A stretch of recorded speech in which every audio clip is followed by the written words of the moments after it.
Hello viewers, welcome back to our channel online রান্নাঘর। আজকে তো জন্মাষ্টমী, সেই জন্য খুব সকালবেলা বলতে গেলে ভোরবেলায় আমরা ঘুম থেকে উঠে পড়েছি আর গোপালের জন্য সব কিছু জোগাড় জান্তিতে লেগে গিয়েছে। প্রথমে স্নান করে গোপালের জন্য ফুল তুলে নিয়েছি, তারপরে তখন গোপালকে গোলাপের পাপড়ি দিয়ে দুধ দিয়ে দই দিয়ে সব স্নান টান করিয়ে ঠাকুরের বাসন ভালো মতো ধুয়ে টুয়ে নিয়ে তারপর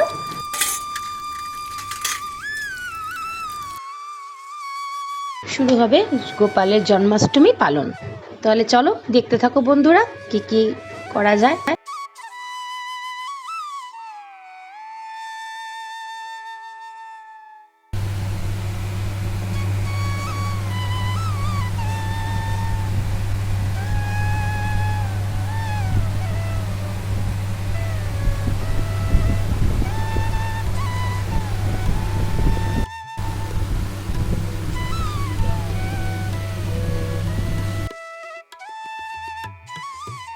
এখানে সব ঠাকুরের নামে নামে থালা সাজিয়ে মা সকালবেলা খাওয়া দিয়েছিল, সেগুলো থালা উঠিয়ে দিচ্ছে এখন।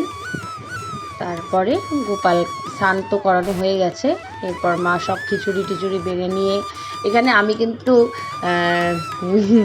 কি বলবো আর তালের বড়া আর মালপোয়া ভেজে নিয়েছি। সেরকম পারি না, তবুও চেষ্টা করেছি। এই যে ড্রাগন ফলগুলো, এগুলো কিন্তু আমার মার গাছে, সেগুলো দিয়েই পুজো হচ্ছে এখন ফল হিসাবে। আরও অন্যরকম ফল রয়েছে, কিন্তু ড্রাগন ফলটা মা দিল ঠাকুরকে জন্মাষ্টমী গোপাল ঠাকুরের উদ্দেশ্যে। এখানে প্রদীপ জ্বালিয়ে নিয়েছে, এখানে পায়েস, আলুর দম, তারপর লাবড়া আর মালপোয়া তালের বড়া দিয়ে মা গোপালকে ভোগ নিবেদন করেছে। আর এখন মা ঠাকুরের নাম কীর্তন করছে। দেখতে থাকো বন্ধুরা। আমাদের ভিডিওটি যদি তোমাদের ভালো লেগে থাকে তাহলে লাইক ও শেয়ার করতে একদম ভুলবে না, আর সাবস্ক্রাইব তো অবশ্যই করার চেষ্টা করবে। বাই বাই বন্ধুরা, ভালো থেকো।